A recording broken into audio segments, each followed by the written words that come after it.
shining sea. From Detroit to Houston and New York to LA, there's pride in every American heart, and it's time we stand and say that I'm proud to be an American, where at least I know I'm free, and I won't forget the men who died, who gave that right to me, and I gladly stand up next to you and defend her still today, 'cause there ain't no doubt I love this land. God bless the USA. And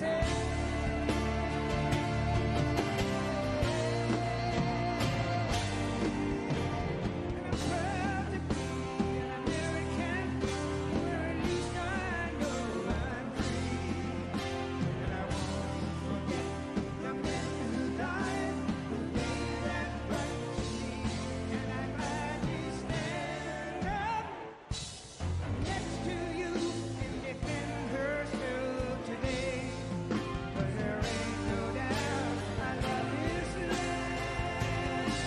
God bless the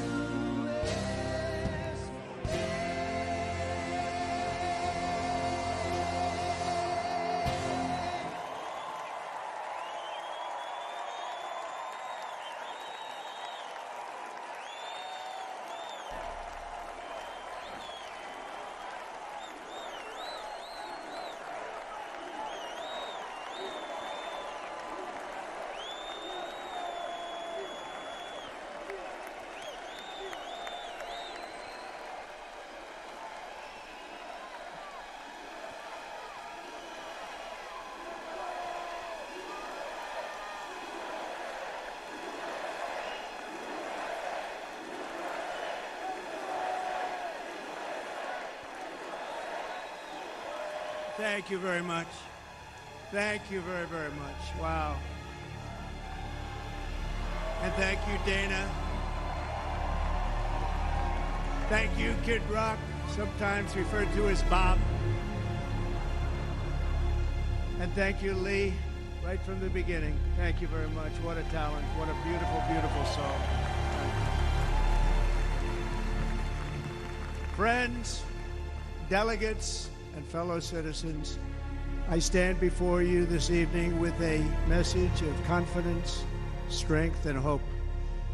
4 months from now, we will have an incredible victory, and we will begin the 4 greatest years in the history of our country. Together, we will launch a new era of safety, prosperity, and freedom for citizens of every race, religion, color, and creed. The discord and division in our society must be healed. We must heal it quickly. As Americans, we are bound together by a single fate and a shared destiny. We rise together or we fall apart. I am running to be president for all of America, not half of America, because there is no victory in winning for half of America. So tonight, with faith and devotion, I proudly accept your nomination for President of the United States. Thank you.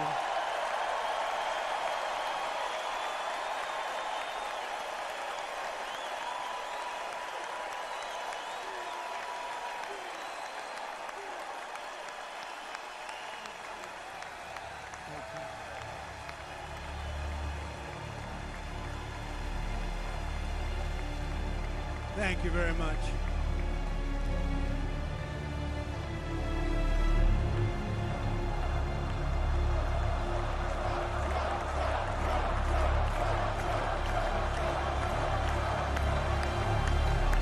Thank you very much.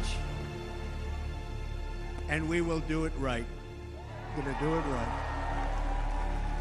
Let me begin this evening by expressing my gratitude to the American people for your outpouring of love and support following the assassination attempt at my rally on Saturday.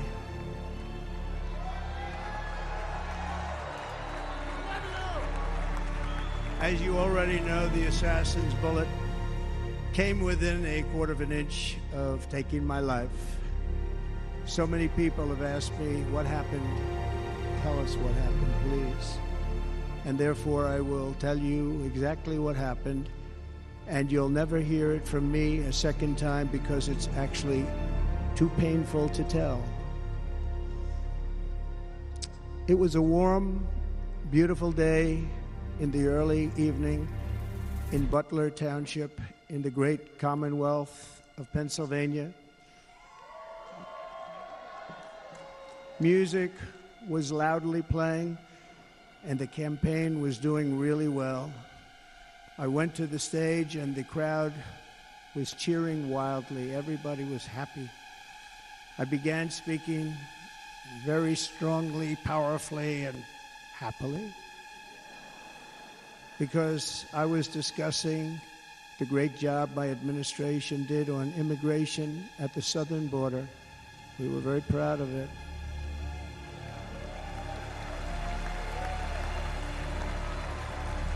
Behind me and to the right was a large screen that was displaying a chart of border crossings under my leadership.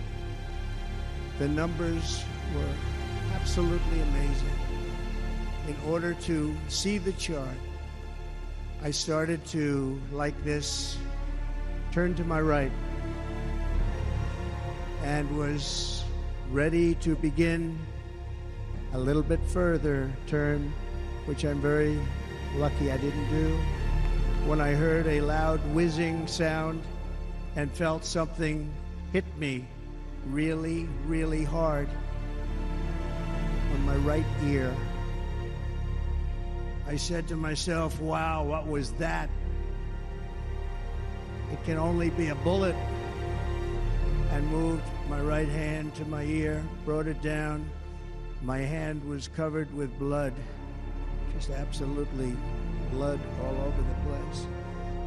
I immediately knew it was very serious, that we were under attack, and in one movement proceeded to drop to the ground. Bullets were continuing to fly as very brave Secret Service agents rushed to the stage, and they really did. They rushed to the stage.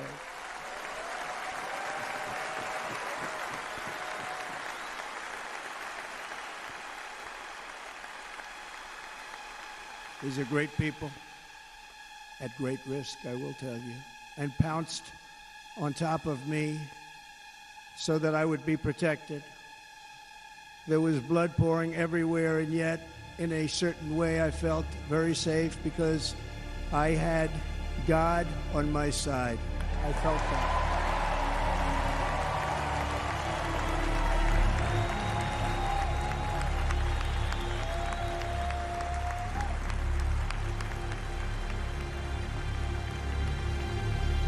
The amazing thing is that prior to the shot, if I had not moved my head at that very last instant, the assassin's bullet would have perfectly hit its mark, and I would not be here tonight. We would not be together. The most incredible aspect of what took place on that terrible evening in the fading sun was actually seen later. In almost all cases, as you probably know, and when even a single bullet is fired, just a single bullet, and we had many bullets that were being fired, crowds run for the exits or stampede, but not in this case. It's very unusual.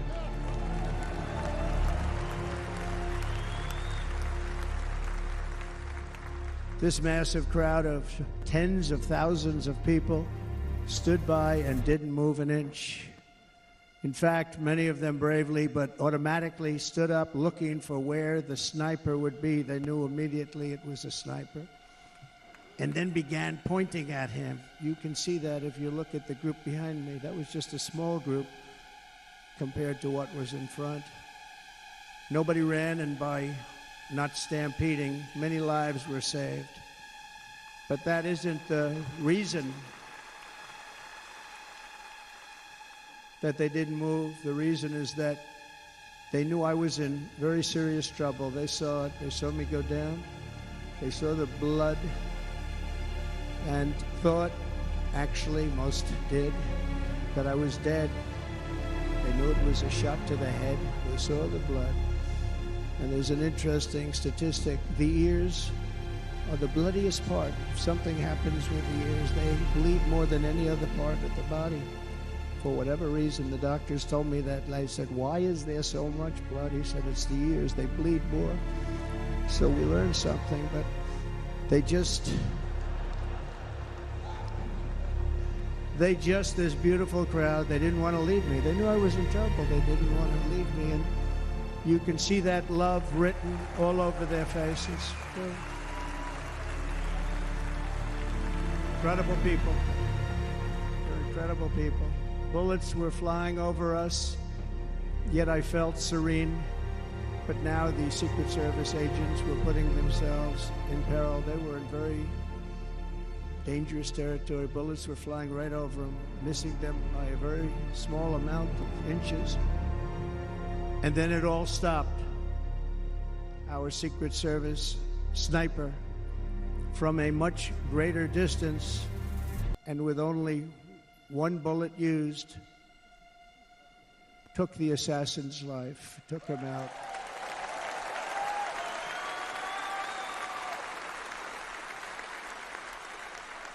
I'm not supposed to be here tonight. Not supposed to be here. No.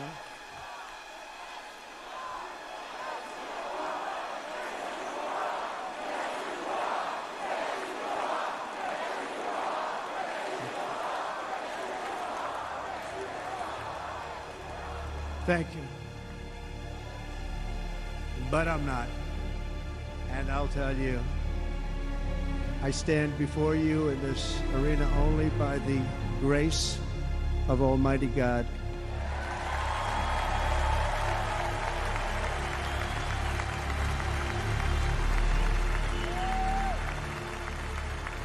In watching the reports over the last few days, many people say it was a providential moment.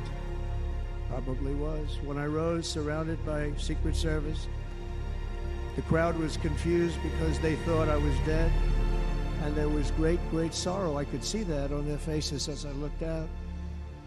They didn't know I was looking out. They thought it was over, but I could see it, and I wanted to do something to let them know I was okay. I raised my right arm, looked at the thousands and thousands of people that were breathlessly waiting, and started shouting, "Fight, fight, fight."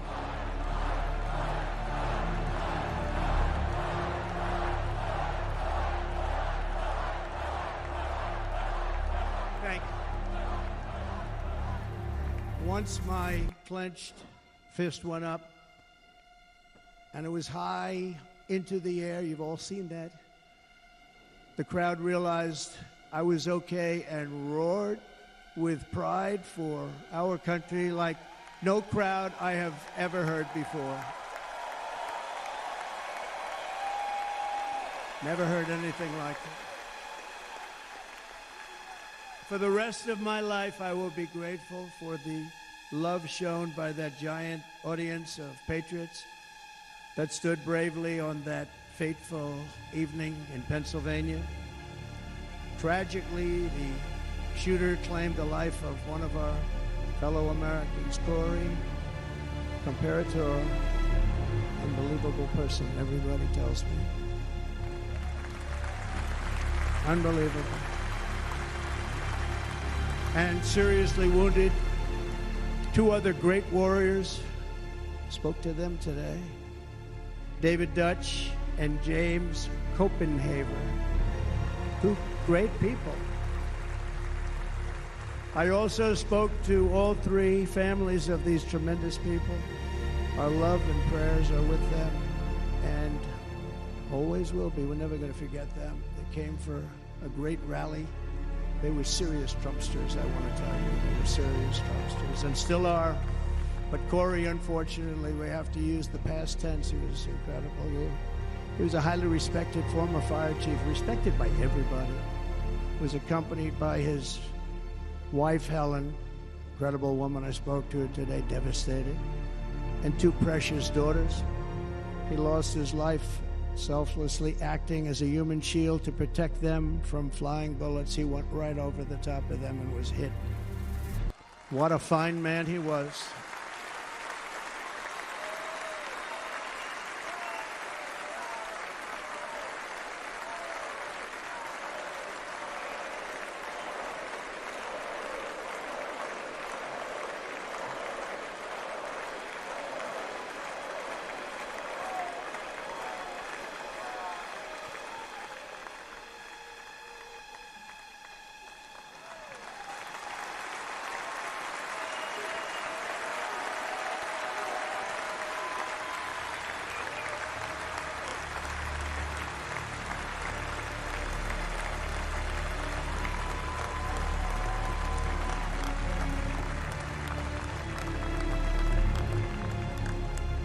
I want to thank the fire department and the family for sending his helmet, his outfit, and it was just something, and they're going to do something very special when they get it. But we did something which cannot match what happened, not even close. But I am very proud to say that over the past few days, we've raised $6.3 million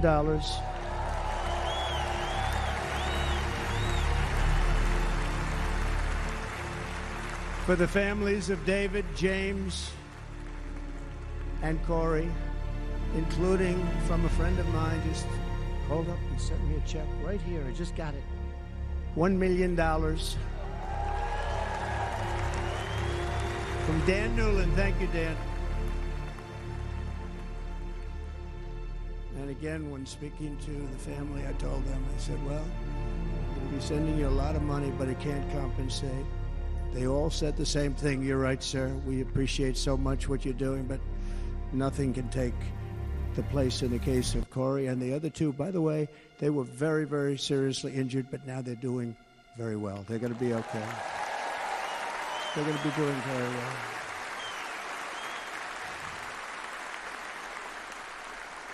They're warriors. So now I ask that we observe a moment of silence in honor of our friend Corey.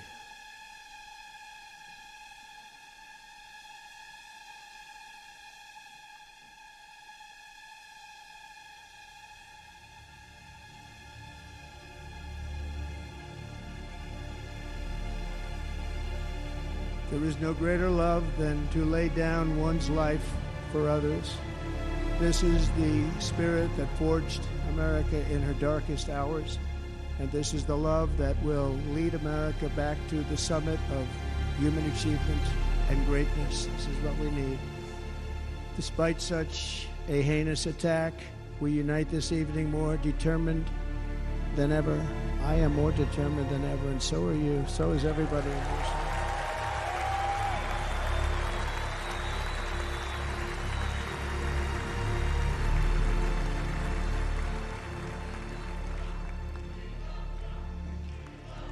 Thank you very much.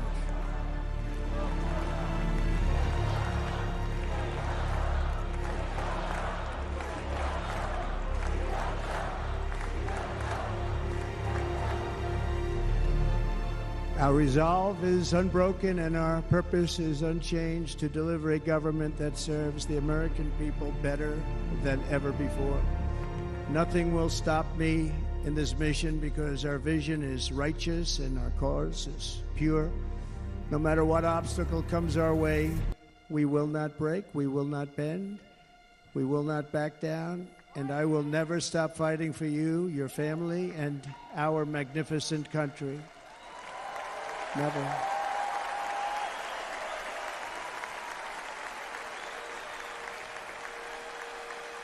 And everything I have to give with all of the energy and fight in my heart and soul, I pledge to our nation tonight. Thank you very much. I pledge that to our nation. We're going to turn our nation around, and we're going to do it very quickly. Thank you.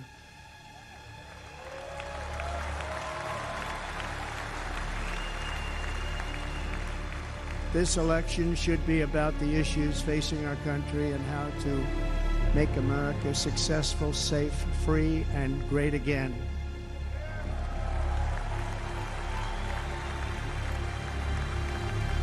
In an age when our politics too often divide us, now is the time to remember that we are all fellow citizens. We are one nation under God, indivisible, with liberty and justice for all.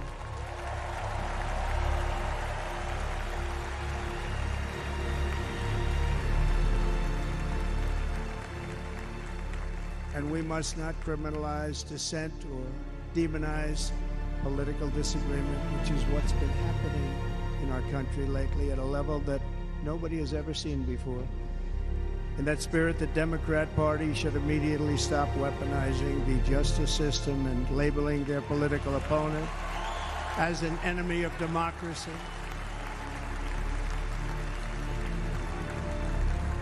Especially since that is not true. In fact, I am the one saving democracy for the people of our country.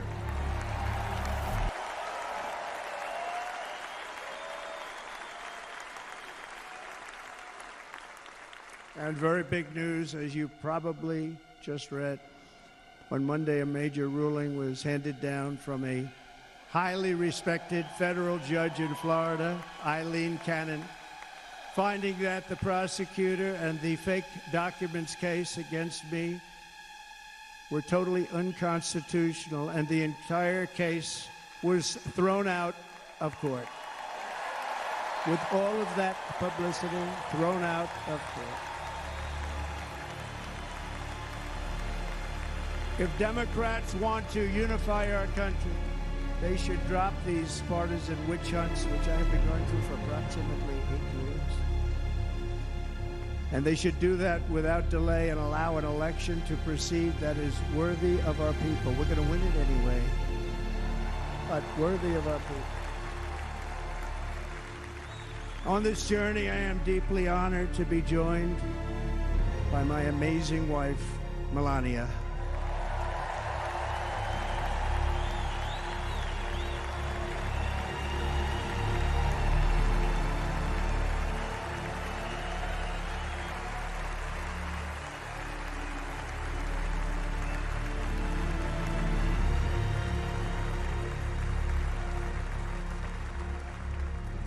And Melania, thank you very much. You also did something really beautiful, a letter to America calling for national unity, and it really took the Republican Party by surprise. I will tell you, it was beautiful.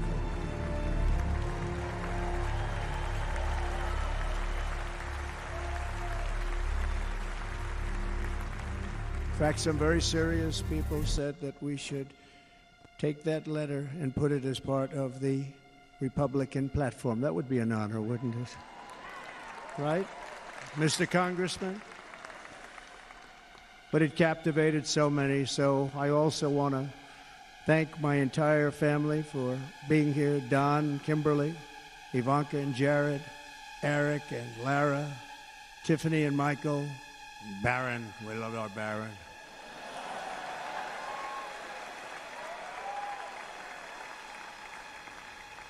And of course, my 10 wonderful grandchildren. You saw a few of them up there on my lap before.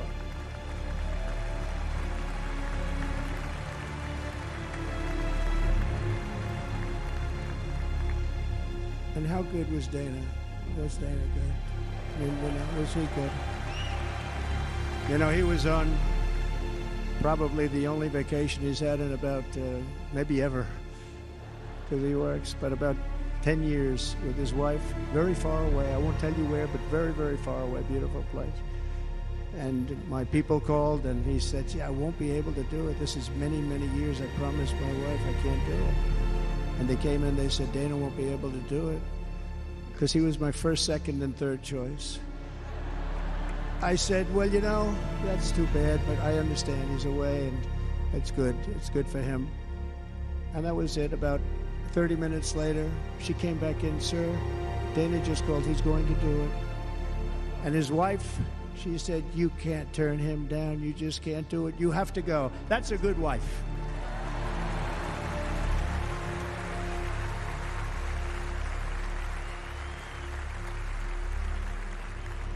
So he got on a plane. He got here a little while ago. Now he's going to get on the plane in a little while, and he's going to go back home to his wife. But they're great, and I just want to thank her and him and their whole family, because that's not easy. And Kid Rock, same thing. Called, he said, I want to be a part of it. I want to be a part, because, you know, Kid does his great song, big, big monster song. I had no idea. You know, he became a friend of mine over the last 10 years. And he's amazing. Everyone loves him. I didn't even know how big he was. You know, he has rallies, 35, 40,000 people he gets every time he goes out. I think he's making so much money, he doesn't know what the hell to do with it, you want to know. And then we have my other friend, and I've known him so long, and we took that song, and it was a big success, but we made that. I saw a chart of great songs to America. That was #1 on the chart recently, #1. So that's Lee Greenwood, very special, beautiful person. He's a beautiful man. But they all wanted to be here. They called. And how about the Hulkster? How good was he? Is he up? Where is he? Boy, oh boy.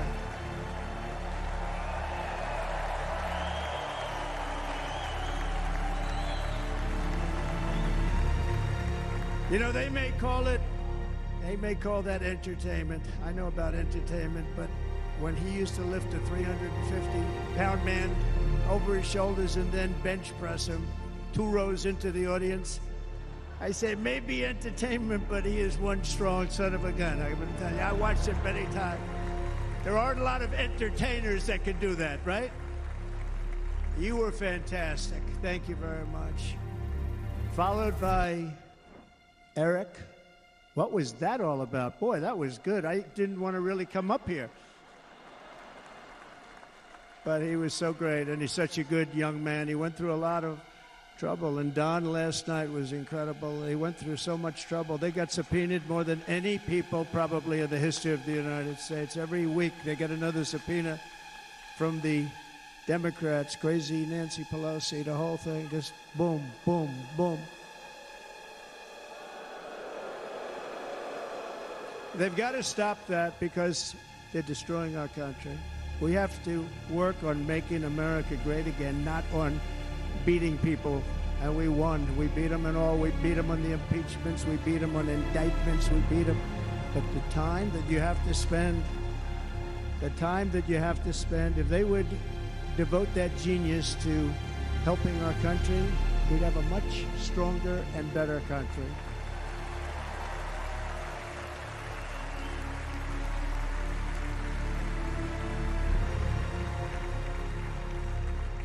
And Jason, the biggest star in country music. Jason, thank you for being here.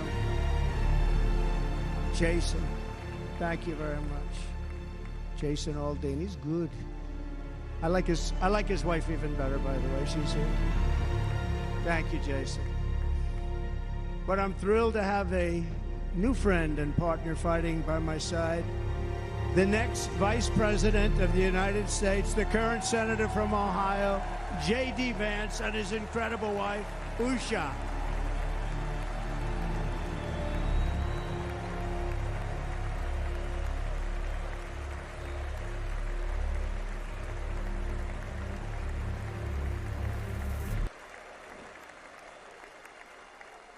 He's going to be a great Vice President. He's going to be great.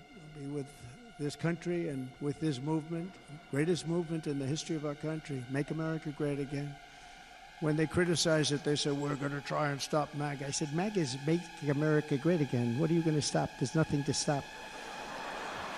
Then they say, oh, that's right. It's very tough to fight it. And all of the people that did try and fight it have failed. but he's going to be with us for a long time, and it was an honor to select him. Great student at Yale. His wife was a great student at Yale. They met at Yale. These are two smart people. So, JD, you're going to be doing this for a long time. Enjoy the ride.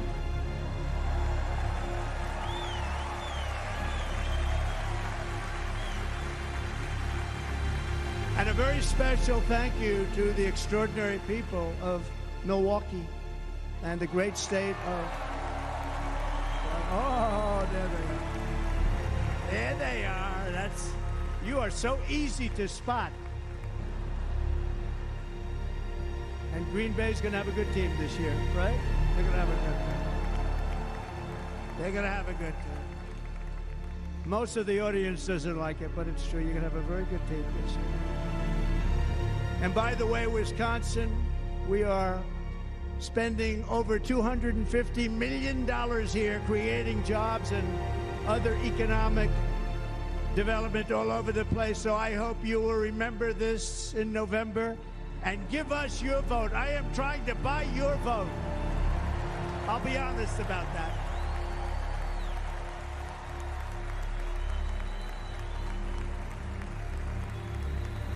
And I promise we will make Wisconsin great again. We're going to make it.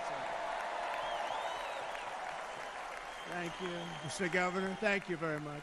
Thank you. I'm here tonight to lay out a vision for the whole nation, to every citizen, whether you're a young or old man or woman, Democrat, Republican, or independent, black or white, Asian or Hispanic. I extend to you a hand of loyalty and of friendship.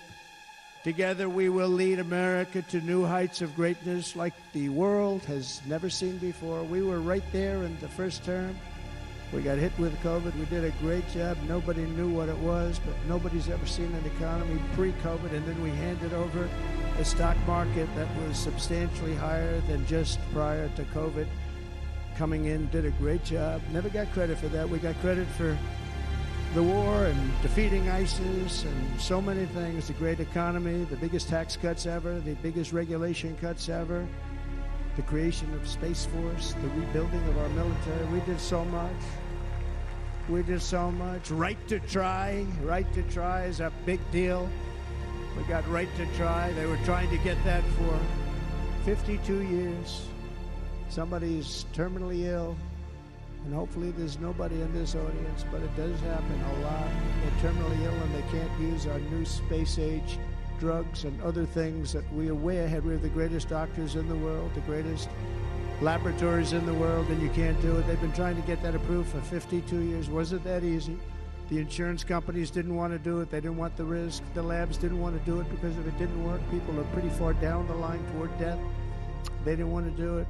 The doctors didn't want to have it on their records, so I got everybody into an office. 52 years they tried. Sounds simple, but it's not. And I got them to agree that somebody that needs it will, instead of going to Asia or Europe or someplace, or if you have no money going home and dying, just die. We got them to sign an agreement, agree to it, where they're not going to sue anybody. They're going to get all of this stuff. They're going to get it really fast. And what's happened is we're saving thousands and thousands of lives. It's incredible. Right to try. It's a great feeling. Under our leadership, the United States will be respected again. No nation will question our power. No enemy will doubt our might. Our borders will be totally secure. Our economy will soar. We will return law and order to our streets, patriotism to our schools, and importantly, we will restore peace, stability, and harmony all throughout the world. But to achieve this future, we must first rescue our nation from failed and even incompetent leadership. We have totally incompetent leadership. This will be the most important election in the history of our country. Under the current administration, we are indeed a nation in decline. We have an inflation crisis that is making life unaffordable, ravaging the incomes of working and low-income families, and crushing, just simply crushing our people like never before. They've never seen anything like it. We also have an illegal immigration crisis, and it's taking place right now as we sit here in this beautiful arena. It's a massive invasion at our southern border that has spread misery, crime, poverty, disease, and destruction to communities all across our land. Nobody's ever seen anything like it. Then there's an international crisis, the likes of which the world has seldom been part of. Nobody can believe what's happening. War is now raging in Europe and the Middle East.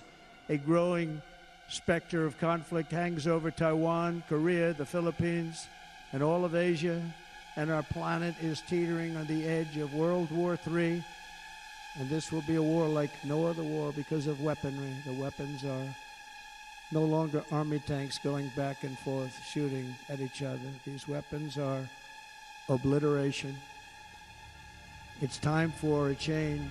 This administration can't come close to solving the problems. We're dealing with very tough, very fierce people. They're fierce people. And we don't have fierce people. We have people that are a lot less than fierce, except when it comes to cheating on elections and a couple of other things. Then they're fierce. Then they're fierce.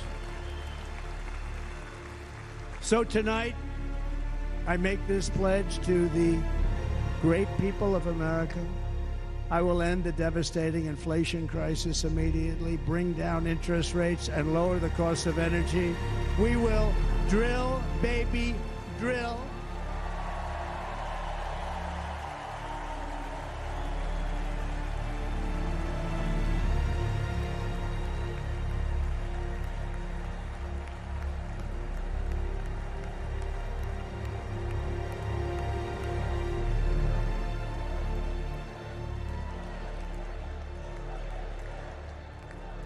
Can you believe what they're doing?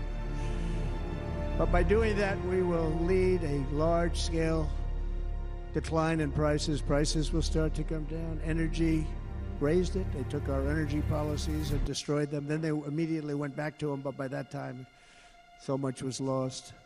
But we will do it at levels that nobody's ever seen before. And we'll end lots of different things. We'll start paying off debt and start lowering taxes even further. We gave you the largest tax cut. We'll do it more.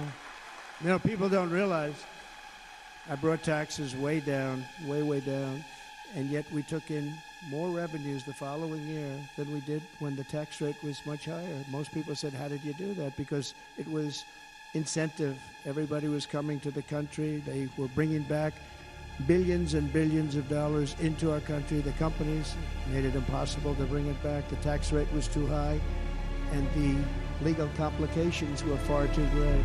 I changed both of them, and hundreds of billions of dollars by Apple and so many other companies were brought back into our nation, and we had an economy the likes of which no nation had ever seen. China, we were beating them at levels that were incredible. And they know it. They know it. We'll do it again, but we'll do it even better. I will end the illegal immigration crisis by closing our border and finishing the wall, most of which I've already built.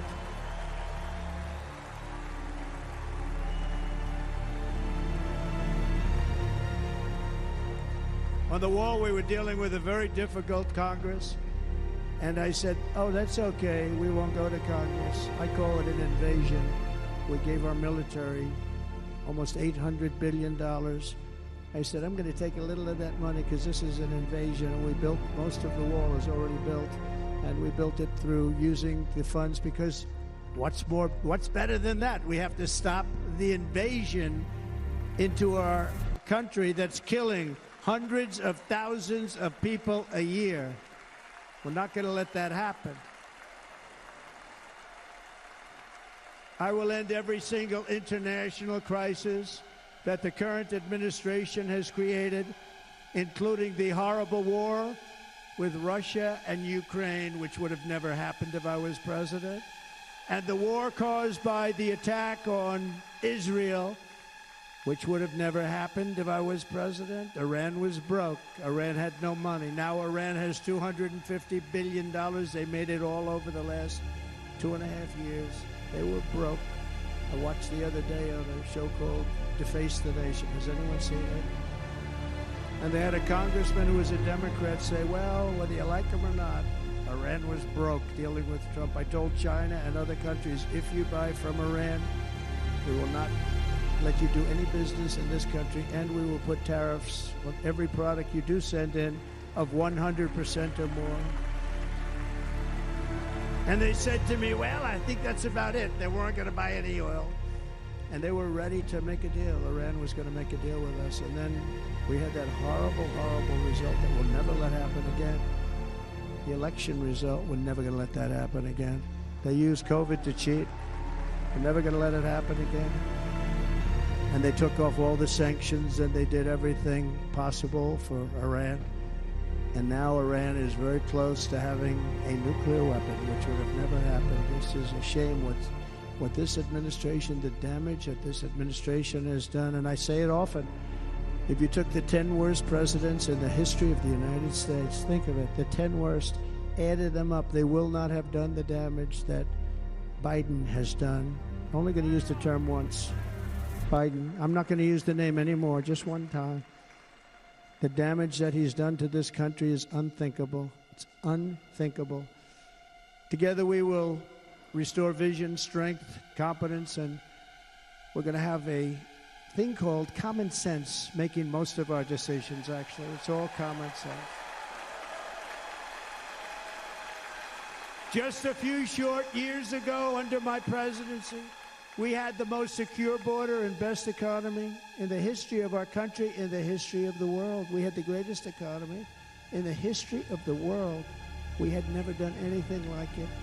We were beating every country, including China, by leaps and bounds. Nobody had seen anything like it. We had no inflation, soaring incomes were going. Nobody can believe it. You can't believe what happened 4 years ago is happening now in reverse. And the world was at peace. Inflation has been a killer for our country. No matter what you make it, it doesn't matter because inflation is eating you alive. People that were putting away money, they were making great wages, the highest they've ever made, but they were putting away a lot of money. Now they are just being destroyed. They're not putting away anything. They're barely living. They're going into savings accounts. They're taking out their money to live because of inflation. Inflation, remember, it's called a country buster. You can go back to Germany from 100 years ago. You can go back to any country that suffered great inflation, and we've suffered the worst inflation we've ever had. But go back and see what's happened to those countries. We've had the worst inflation we've ever had under this person. But in less than 4 years, our opponents have turned incredible success into unparalleled tragedy and failure. It's been a tremendous failure. Today, our cities are flooded with illegal aliens. Americans are being squeezed out of the labor force and their jobs are taken. And by the way, you know who's taking the jobs that are created? 107% of those jobs are taken by illegal aliens. And you know who's being hurt the most by millions of people pouring into our country? The black population and the Hispanic population, because they're taking the jobs from our black population, our Hispanic population, and they're also taking them from unions. The unions are suffering because of it. Thank you. Thank you. I like you too. Thank you very much. Inflation has wiped out the life savings of our citizens and forced the middle class into a state of depression and despair. That's what it is. It's despair and depression. We cannot and will not let this continue. Less than 4 years ago, we were a great nation, and we will soon be a great nation again. We're going to be a great nation again.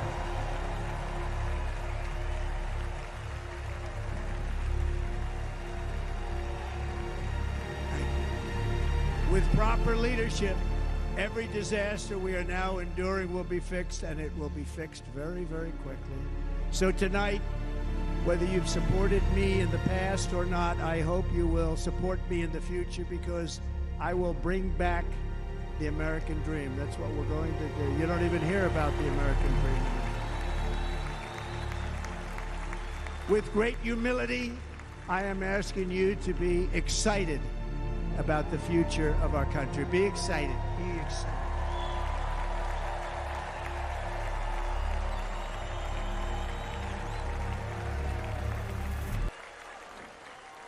And by the way, the news reports, oh, look at all of those big networks. Look at them. They're all here. But every one of them has said this could be the most organized, best run, and most enthusiastic convention of either party that they've ever seen. Every single one.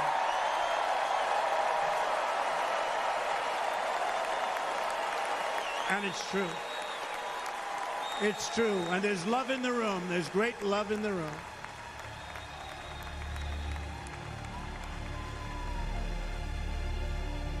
So I better finish strong. Otherwise, we'll blow it. And we can't let that happen. Now, this was great. All of the great people that spoke, and everybody hit a home run. I mean, there's not one that I can think of where I said, oh, gee, that wasn't great. Every single person. I refuse to be the only one. Don't do that to me. They're already getting ready. See, I gave them an idea. Now, this was a great convention. This was, I think we're actually going to go home and miss it. You know, usually with a first of all, look at these crowds. You'd never have this at a convention. Look at these crowds.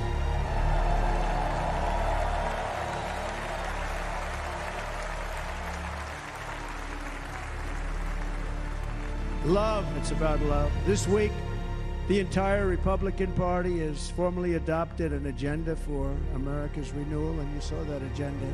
And it's very short compared to the long, boring, meaningless agendas of the past, including the Democrats. They write these things that are hundreds of pages long, and they never read them after they're done. In their case, fortunately, they don't read them because they're pretty bad. It's a series of bold promises that we will swiftly implement when you give us a Republican House. And Mr. Speaker, thank you very much. We have our great Speaker of the House with us tonight. Mr. Speaker, thank you very much. Thank you. A Republican Senate, we have many senators here. And send me back to our beautiful White House just a few short months from now. We're talking about just months. It can't come fast enough. We have to get it done. First, we must get economic relief to our citizens. Starting on day one, we will drive down prices and make America affordable again. We have to make it affordable. It's not affordable. People can't live like this. Under this administration, our current administration, groceries are up 57%, gasoline is up 60 and 70%, mortgage rates have quadrupled. And the fact is, it doesn't matter what they are because you can't get the money anywhere. You can't buy houses. Young people can't get any financing to buy a house. The total household costs have increased an average of $28,000 per family under this administration. Republicans have a plan to bring down prices and bring them down very, very rapidly. By slashing energy costs, we will in turn reduce the cost of transportation, manufacturing, and all household goods. So much starts with energy. And remember, we have more liquid gold under our feet than any other country by far. We are a nation that has the opportunity to make an absolute fortune with its energy. We have it, and China doesn't. Under the Trump administration, just 3.5 years ago, we were energy independent. But soon, we will actually be better than that. We will be energy dominant and supply not only ourselves, but we will supply the rest of the world with numbers that nobody has ever seen, and we will reduce our debt. $36 trillion. We will start reducing that, and we will also reduce your taxes still further. Next, and by the way, they want to raise your taxes 4 times. Think of it. And all my life, I grew up watching politicians. I always loved politics, I guess. I was on the other side. I'd watch and they were always talking about, we will give you a tax cut. We will give you a tax cut. My whole life I was watching, I will give you a tax cut, right, Mr. Congressman? That's all they talked about. This is the only administration that said, we're going to raise your taxes by 4 times what you're paying now, and people are supposed to vote for them? I've never heard it. You're paying too much. We're going to reduce your taxes still further. We gave you the biggest one, as I said. We're going to give you more, and it's going to lead to tremendous growth. We want growth in our country. That's what's going to pay off our debt.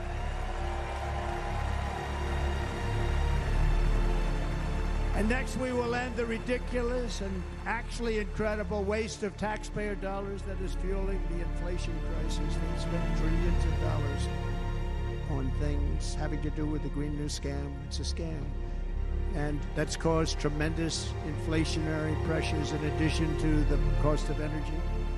And all of the trillions of dollars that are sitting there not yet spent, we will redirect that money for important projects like roads, bridges, dams, and we will not allow it to be spent on meaningless Green New Scam ideas.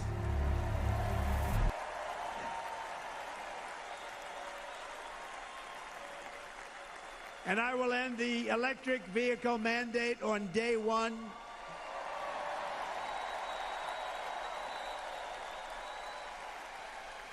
Thereby saving the U.S. auto industry from complete obliteration, which is happening right now, and saving U.S. customers thousands and thousands of dollars per car. And right now, as we speak, large factories just started, are being built across the border in Mexico. So with all the other things happening on our border, and they're being built by China to make cars and to sell them into our country. No tax, no anything. The United Auto Workers ought to be ashamed for allowing this to happen. And the leader of the United Auto Workers should be fired immediately. And every single auto worker, union and non-union, should be voting for Donald Trump, because we're going to bring back car manufacturing and we're going to bring it back fast.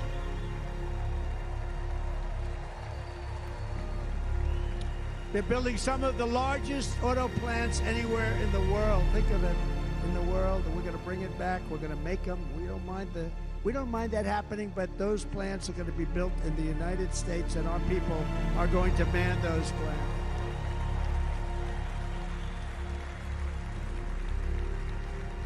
And if they don't agree with us, we'll put a tariff of approximately 100 to 200% on each car, and they will be unsellable in the United States. We have long been taken advantage of by other countries. And think of it, oftentimes these other countries are considered so-called allies. They've taken advantage of us for years. We lose jobs, we lose revenue, and they gain everything and wipe out our businesses, wipe out our people. I stopped it for 4 years. I stopped it. And we're really ready to make changes like nobody had seen before. And remember, USMCA, I got rid of NAFTA, the worst trade deal ever made, and replaced it with USMCA, which is, they say, the best trade deal ever made. Actually, probably the best trade deal was the deal I made with China, where they buy $50 billion worth of our product. They were buying nothing.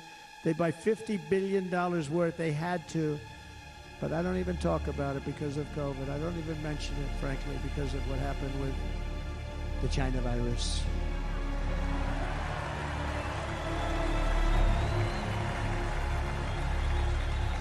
We will not let countries come in, take our jobs, and plunder our nation. They come and do that. They plunder our nation. The way they will sell their product in America is to build it in America. Very simple. Build it in America and only in America.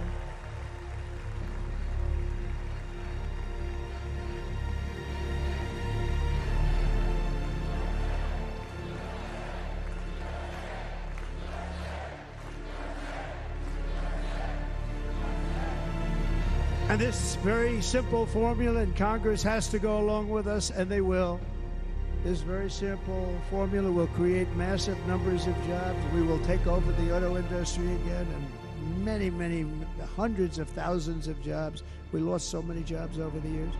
If you go back 20, 25 years, they've stolen, going to China and Mexico, about 68% of our auto industry manufacturing jobs. We're going to get them all back. We're going to get them all back, every one of them. At the center of our plan for economic relief are massive tax cuts for workers that include something else that's turned out to be very popular, actually. Here it's very popular in this building and all those hotels that I saw that are so nice. I'm staying in a nice one. It's called no tax on tips. No tax on tips. No tax on tips.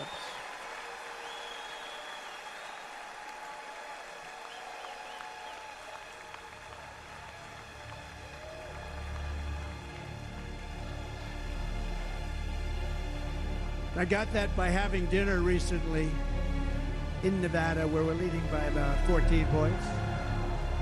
Hello. I'll see you there very soon, everybody. And we're having dinner at a beautiful restaurant in the Trump building on the Strip, and it's a great building, and the waitress comes over. How's everything going? A really nice person. How's everything? Oh, sir, it's so tough.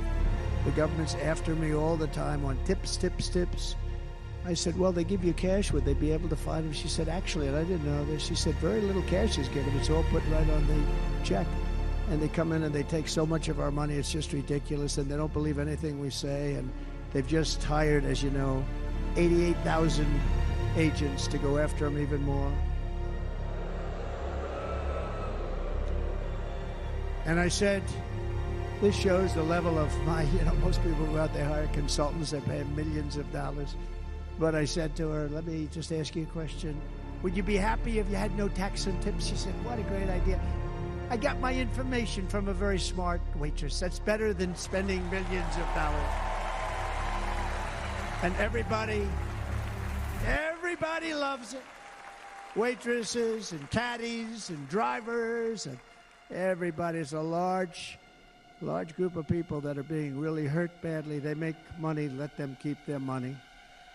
I'm going to protect Social Security and Medicare. Democrats are going to destroy Social Security and Medicare because all of these people, by the millions they're coming in, they're going to be on Social Security and Medicare and other things, and you're not able to afford it. They are destroying your Social Security and your Medicare. Under my plan, incomes will skyrocket, inflation will vanish completely, jobs will come roaring back, and the middle class will prosper like never, ever before, and we're going to do it very rapidly.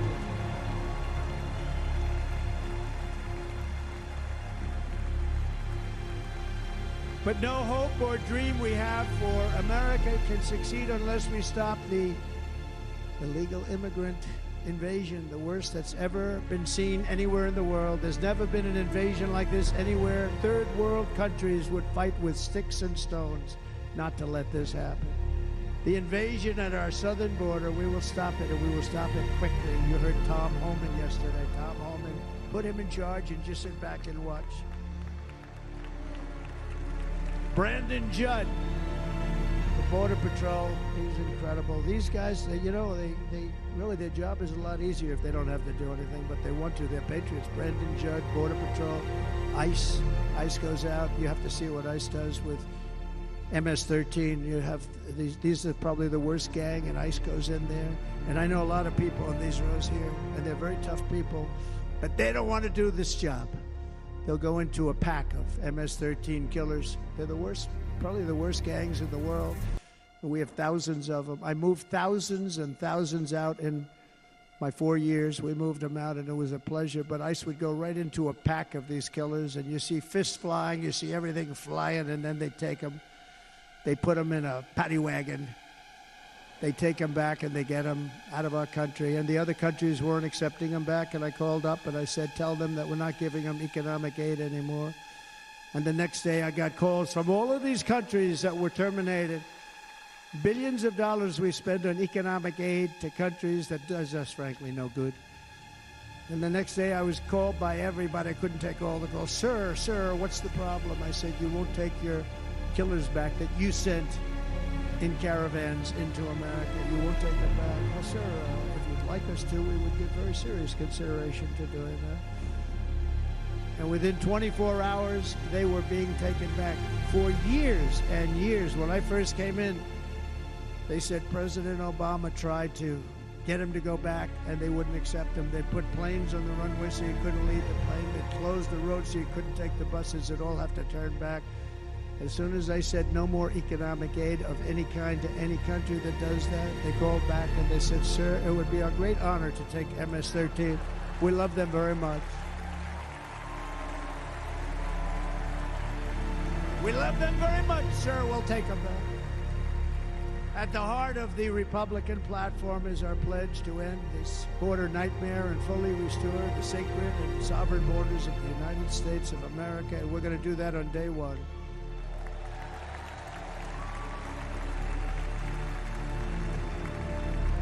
That means two things on day one, right? Drill, baby, drill, and close our borders.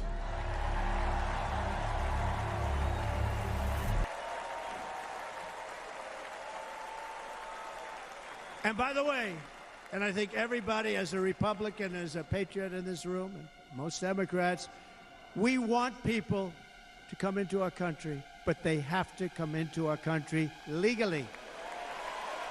Legally. Less than 4 years ago, I handed this administration the strongest border in American history. But you can see on the chart that saved my life, that was the chart that saved my life. I said, look it, I'm so proud of it. I think it's one of the greatest, it was done by the Border Patrol, one of the greatest charts I've ever seen. It showed everything just like that. You know the chart. Oh, there it is. That's pretty good. Wow. Last time I put up that chart, I never really got to look at it. But without that chart, I would not be here today.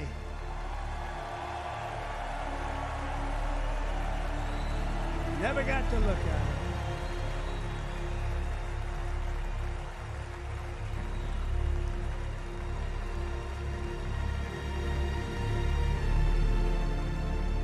I said, you got to see this chart. I was so proud of it, and by the time I got to there, I never got to see it that day. But I'm seeing it now, and I was very proud. And if you look at the arrow on the bottom, that's the lowest level, the one on the bottom, heavy red arrow. That's the lowest level of illegal immigrants ever to come into our country in recorded history, right there. Right there. And that was my last week in office. And then you see what happened after I left. Look at the rest. And if you go out a little bit further, it's getting to be a little bit old, but I love it anyway, right? But you can go much higher with those numbers. Look what happened right after that. The invasion began. We had the opposite. We stopped the invasion. But the invasion that we stopped was peanuts by comparison to what happened after I left. Look at what happened after I left. They took over our country. We ended all catch and release. We shut down asylum fraud. We stopped human trafficking and forged historic agreements to keep illegal aliens on foreign soil. We want them to stay on their soil. Under the Trump administration, if you came in illegally, you were apprehended immediately and you were deported. You went right back. The current administration terminated every single one of those great Trump policies that I put in place to seal the border. I wanted to seal the border. Again, come in, but come in legally. You know how unfair it is? So many people, hundreds of thousands of people have been working for years to come into our country. And now they see these people pour into our country at levels that are unprecedented, so unfair. And we're not going to do it. We're not going to stand for it. They suspended wall construction, ended remain in Mexico. We had a policy, remain in Mexico. You think that was easy to get from the Mexican government? But they said, you must give it to us. If you don't give it to us, there will be repercussions, and they gave it to us. But not easy. Canceled our Safe Third agreements, demolished Title 42, implemented nationwide catch and release. That's catch and release, where we catch them and release them into our country. We catch them and release them into Mexico. There's a slight difference. And took 93, this is the previous administration, 93 executive actions to throw open our border to the world. The entire world is pouring into our country because of this very foolish administration. The greatest invasion in history is taking place right here in our country.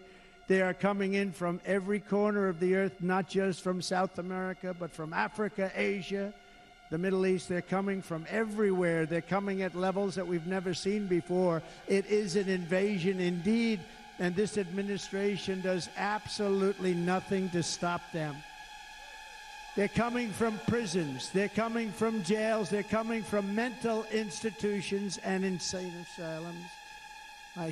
You know, the press is always on me because I say this. Has anyone seen Silence of the Lambs? The late, great Hannibal Lecter.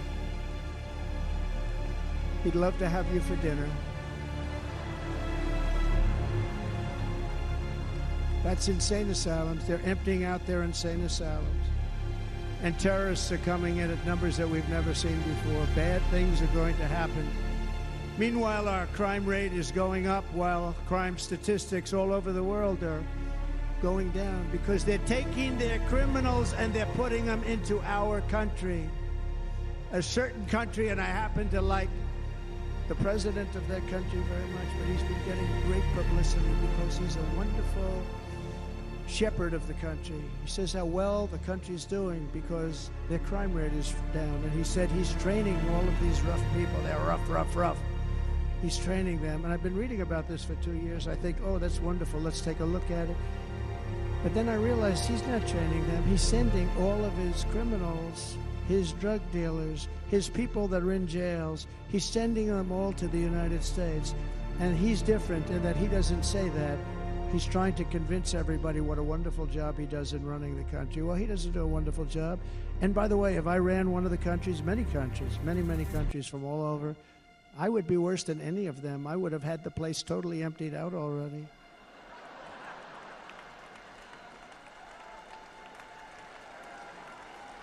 But we become a dumping ground for the rest of the world, which is laughing at us. They think we're stupid. And they can't believe that they're getting away with what they're getting away with, but they're not going to be getting away with it for long. That's what I can tell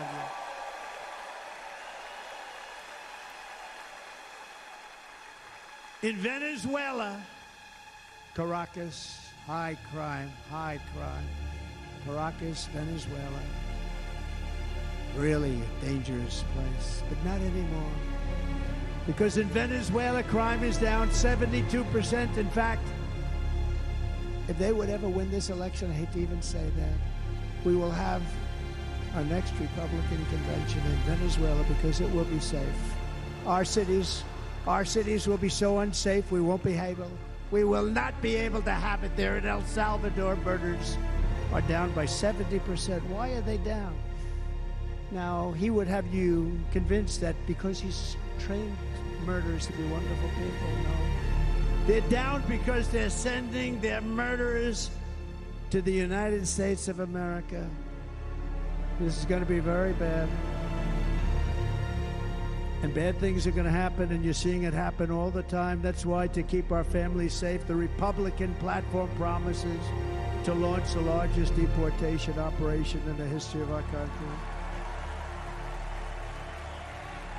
Even larger than that of President Dwight D. Eisenhower from many years ago. You know, he was a moderate, but he believed very strongly in borders. He had the largest deportation operation we've ever had. Just recently, I spoke to the grieving mother of Jocelyn Nungary, a wonderful woman, a precious 12-year-old girl from Houston who last month was tied up, assaulted, and strangled to death after walking to the convenience store just a block away from her house. Her body was dumped near the side of the road in a shallow creek, found by some onlookers who couldn't believe what they had witnessed. Charged with Jocelyn's heinous murder are 2 illegal aliens from Venezuela who came across our border, were in custody, and were then released into the country by this horrible, horrible administration that we have right now. I also met recently with the heartbroken mother and sister of Rachel Morin. Rachel was a 37-year-old mom of 5 beautiful children who was brutally raped and murdered while out on a run. She wanted to keep herself in good shape. It was very important that she was murdered. The monster responsible first killed another woman in El Salvador before he was led into America by the White House. This White House let them in. He then attacked a 9-year-old girl and her mother in a home invasion in Los Angeles before murdering Rachel in Maryland. Traveled all throughout the country, doing tremendous damage. Rachel's mother will never be the same. I spent time with her. She will never be the same. I've also met with the wonderful family of Lake and Riley, the brilliant 22-year-old nursing student. She was so proud of being first in her class, who was out for a jog on the campus of the University of Georgia when she was assaulted, beaten, and horrifically killed. Yet another American life was stolen by a criminal alien set free by this administration. And these were incredible people we're talking about. These were incredible people who died.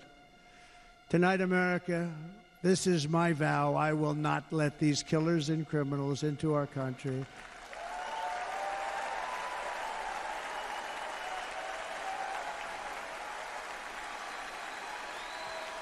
I will keep our sons and daughters safe. As we bring security to our streets, we will help bring stability to the world. I was the first president in modern times to start no new wars. You know, we were the toughest, we were the most respectful. And you saw this. Hungry, strong country, run by a very powerful, tough leader, tough guy. Press doesn't like him because he's tough.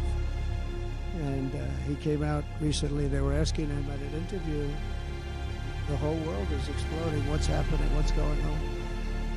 Viktor Orban, Prime Minister of Hungary, very tough man. He said, I don't want people coming into my country and blowing up our shopping centers and killing people. But they said to him, tell us what's going wrong, what's happening, what is it? He said, there's only one way you're going to solve it. You got to bring President Trump back to the United States because he kept everybody at bay. He used a word I wouldn't use because I can't use that word. Because you'd say it was braggadocious. The press would say, who's a braggart? I'm not a braggart. But Viktor Orban said it. He said Russia was afraid of him.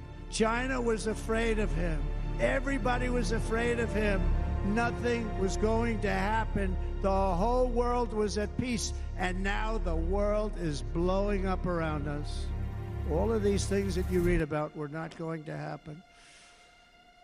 Under President Bush, Russia invaded Georgia. Under President Obama, Russia took Crimea. Under the current administration, Russia is after all of Ukraine. Under President Trump, Russia took nothing.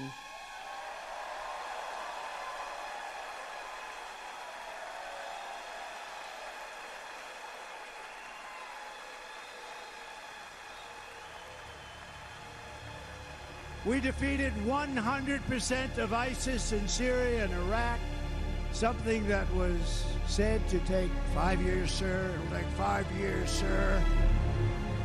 We did it in a matter of a couple of months. We have a great military. Our military is not woke. It's just some of the fools on top that are woke.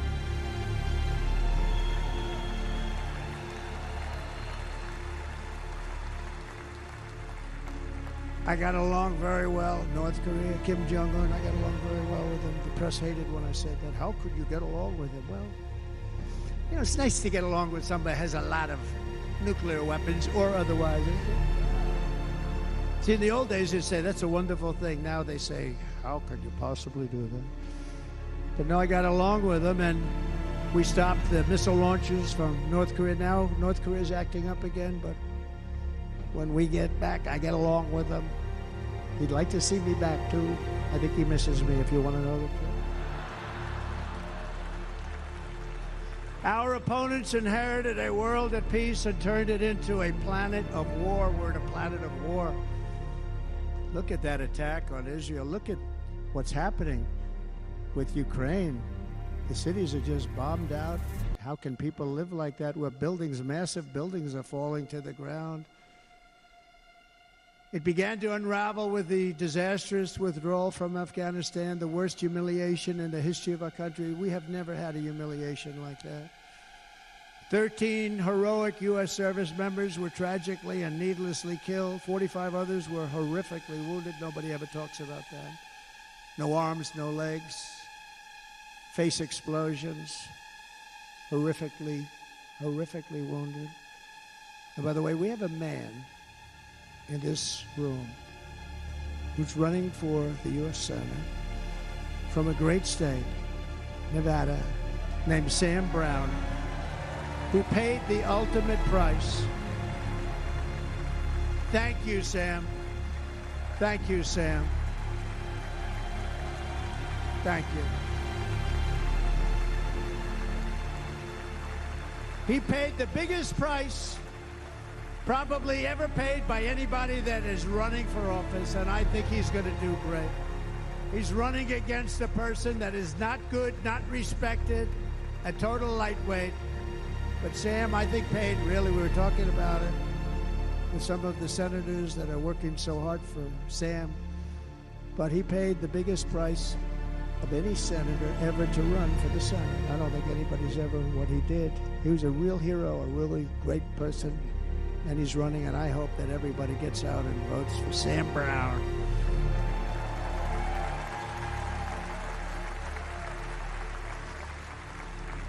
And we also left behind $85 billion worth of military equipment, along with many American citizens were left behind. Many, many American citizens. Emboldened by that disaster, Russia invaded Ukraine. They saw this group of people that were incompetent. We took the soldiers out first. No, we're going to take the soldiers out second. If they would have followed my plan, we had a great plan. But the plan only kicked in if they did everything perfectly, and they weren't doing things perfectly, so we said it doesn't kick in. You know, 18 months in Afghanistan, we didn't have one, so they were killing them left and right, snipers. And I spoke to the head of the Taliban. You've heard this story. Abdul, still there, still the head of the Taliban. The press got on me, why would you speak to him? I said, because that's where the killing is. I don't have to speak to somebody that has nothing to do with it. And I told him, don't ever do that. Don't ever do that again. Don't ever do that again. You're going to stop. Because during the Obama administration, many great people and soldiers, a lot of soldiers were being killed from long distance. I said, if you keep doing that, you're going to be hit harder than anybody's ever been hit by a country before.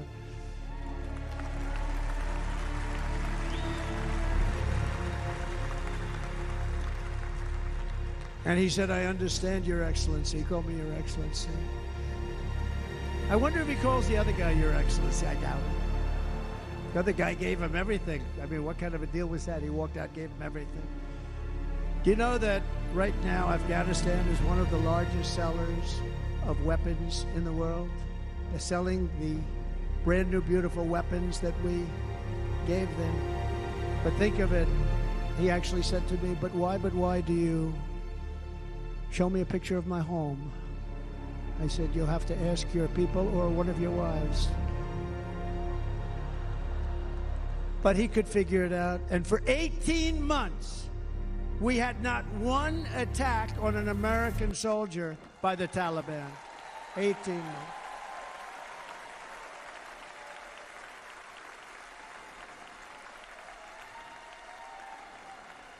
And then we had that horrible day where soldiers were killed. I was not there because of a ridiculous election.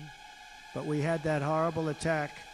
And they also gave up Bagram, one of the biggest bases anywhere in the world, air bases anywhere in the world, the longest runways, most powerful, hardened, thickened runways. We gave it up. And I liked it not because of Afghanistan. I liked it because of China. It's 1 hour away from where China makes their nuclear weapons.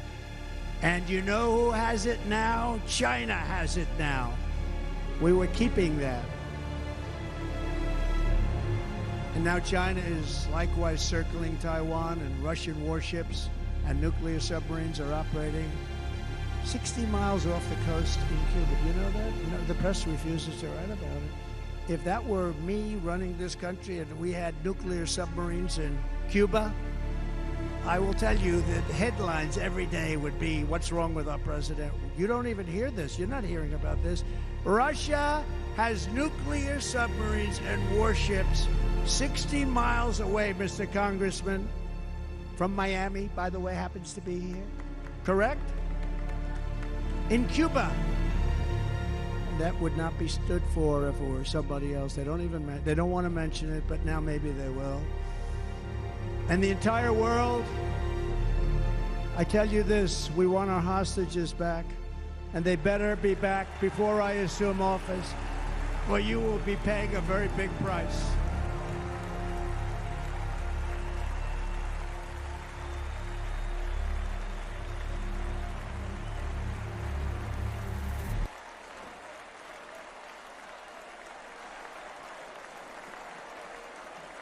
With our victory in November, the years of war, weakness, and chaos will be over. I don't have wars. I had no wars other than ISIS, which I defeated, but that was a war that was started. We had no wars. I could stop wars with a telephone call. I could stop wars with just a telephone call. If properly stated, it would never start. We will replenish our military and build an Iron Dome missile defense system to ensure that no enemy can strike our homeland. And this great Iron Dome will be built entirely in the USA. We're going to build it in the USA. And Wisconsin, just like I gave you that massive ship contract, and you're doing a very nice job, Governor, right? Thank you, Governor. And they're doing a great job. In fact, I had a little design change. We gave them tremendous for essentially what we used to call destroyers. These are now the most beautiful. They look like yachts. I say we have to take the bow and we have to make it a little nicer and a little point at the top instead of a flat nose.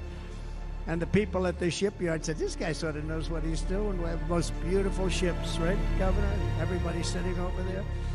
And it was a big contract that everybody wanted. I gave it to Wisconsin, but we're going to have a lot of that built right here in the state of Wisconsin and all other states. Israel has an Iron Dome. They have a missile defense system. 342 missiles were shot into Israel, and only one got through a little bit. It was badly wounded. It fell to the ground, but most of them are. And Ronald Reagan wanted this many years ago, but we really didn't have the technology many years ago. Remember, they called it Starship, spaceship, anything to mock him. But he was a very good president, very, very good. But now we have unbelievable technology. And why should other countries have this and we don't? No, we're going to build an Iron Dome over our country, and we're going to be sure that nothing can come and harm our people. And again, from an economic development standpoint, we're going to make it all right here. No more sending it out to other countries in order to help. It's America first. America first. We will unleash the power of American innovation. And as we do, we will soon be on the verge of finding the cures to cancer, Alzheimer's disease, and many other diseases. We're going to get to the bottom of it. You remember this gentleman that I don't want to mention other than one time I had to, because when you say you're the 10 worst, I had to do it. I didn't want anybody to be confused. But this man said, we're going to find a cure to cancer. Nothing happened. We're going to get to the cure for cancer and Alzheimer's and so many other things. We're so close to doing something great. But we need a leader that will let it be done. We will not have men playing in women's sports. That will end immediately.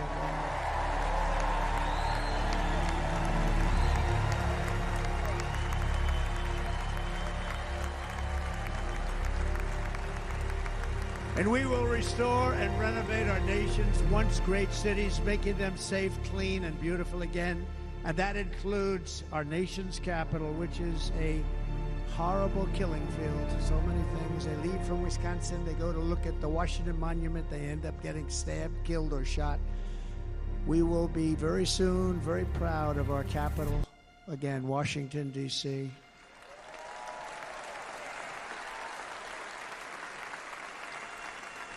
America is on the cusp of a new golden age, but we will have the courage to seize it. We're going to take it. We're going to make it a current. We're going to bring this into a golden age like never seen before. Remember this, China wants to do it, Japan wants to do it, all of these countries want to do it. We have to produce massive amounts of energy if we're going to produce the new.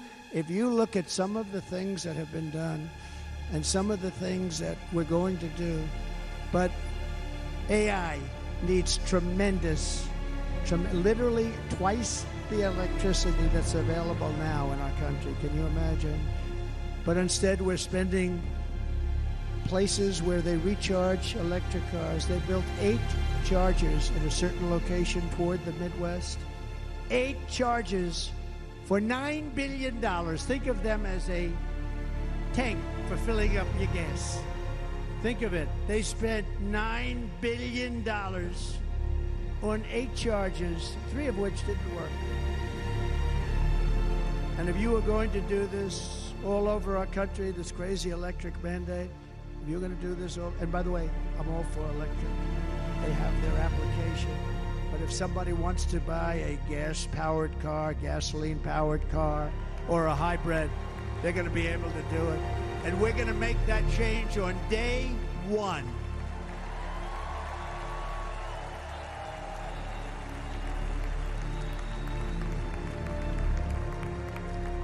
So to conclude, just a few short days ago, my journey with you nearly ended. You know that. And yet, here we are tonight, all gathered together, talking about the future, promise, and a total renewal of a thing we love very much. It's called America. We live in a world of miracles. None of us knows God's plan or where life's adventure will take us. I want to thank Franklin Graham for being here tonight. He's an outstanding man. He wrote me a note recently. I have a lot of respect for him. Sir, I love your storytelling. I think it's great in front of these big rallies. But, sir, please do me one favor. It won't make any difference. Please don't use any foul language. I was a little embarrassed. I said, he said, it won't make any difference. Actually, it does. The story's not quite as good, but I've been very good. The story is not quite as good, to be honest. I've got to have a little talk with Franklin, but he was great. He's a great gentleman. His father was so incredible, Billy Graham. My father used to love taking me to see Billy Graham. My father would take me to see Billy Graham at Yankee Stadium. He had the biggest rallies you've ever seen. He was a good rally guy, too. But he'd get up, and he was a fantastic guy. My father loved Billy Graham. But I love Franklin Graham. I think Franklin's been fantastic. And I'm working so hard to adhere to his note to me. I'm working hard on it, Franklin. But if the events of last Saturday make anything clear, it is that every single moment we have on earth is a gift from God.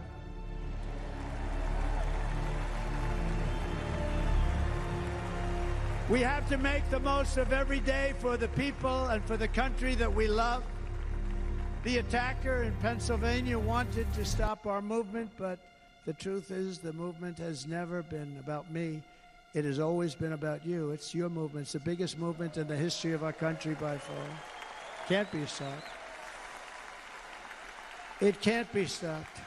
It has always been about the hardworking, patriotic citizens of America. For too long, our nation has settled for too little. We settled for too little. We've given everything to other nations, to other people. You have been told to lower your expectations and to accept less for your families. I am here tonight with the opposite message. Your expectations are not big enough. Not big enough. It is time to start expecting and demanding the best leadership in the world, leadership that is bold, dynamic, relentless, and fearless. We can do that. We are Americans. Ambition is our heritage. Greatness is our birthright. But as long as our energies are spent fighting each other, our destiny will remain out of reach. And that's not acceptable. We must instead take that energy and use it to realize our country's true potential and write our own thrilling chapter of the American story. We can do it together. We will unite. We are going to come together, and success will bring us together.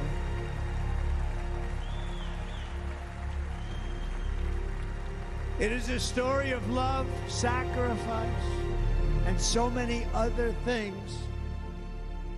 And remember the word, devotion. It's unmatched devotion. Our American ancestors crossed the Delaware, survived the icy winter at Valley Forge, and defeated a mighty empire to establish our cherished republic. They fought so hard, they lost so many. They pushed thousands and thousands of miles across a dangerous frontier, taming the wilderness to build a life and a magnificent home for their family. They packed their families into covered wagons, trekked across hazardous trails, scaled towering mountains, and braved rivers and rapids to stake their claim on the wide open, new, and very beautiful frontier.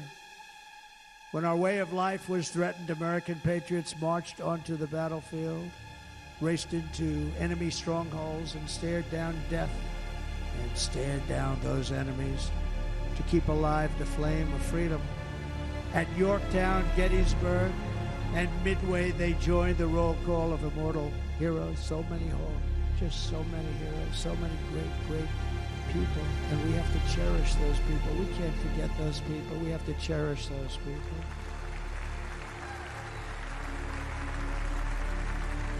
And building monuments to those great people is a good thing, not a bad thing.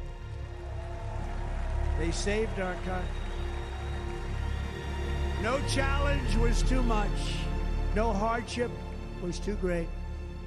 No enemy was too fierce. Together these patriots soldiered on, endured, and they prevailed because they had faith in each other, faith in their country, and above all, they had faith in their God.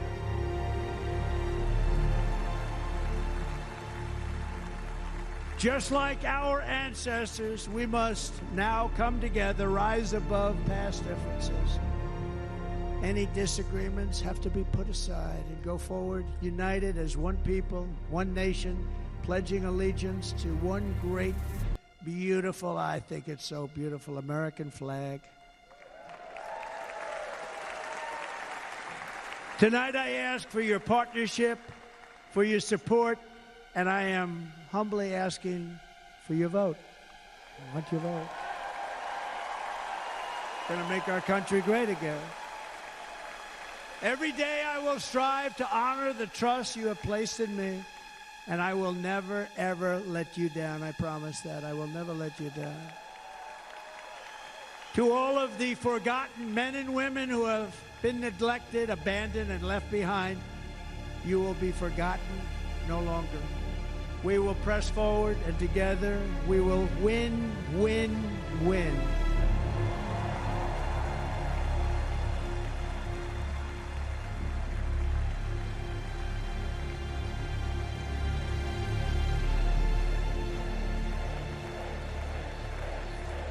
Win, win, win, win, win, win. Nothing will sway us, nothing will slow us, and no one will ever stop us.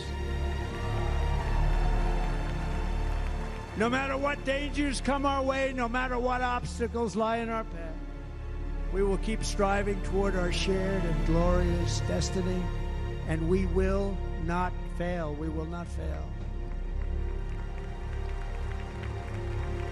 Together we will save this country, we will restore the republic, and we will usher in the rich and wonderful tomorrows that our people so truly deserve.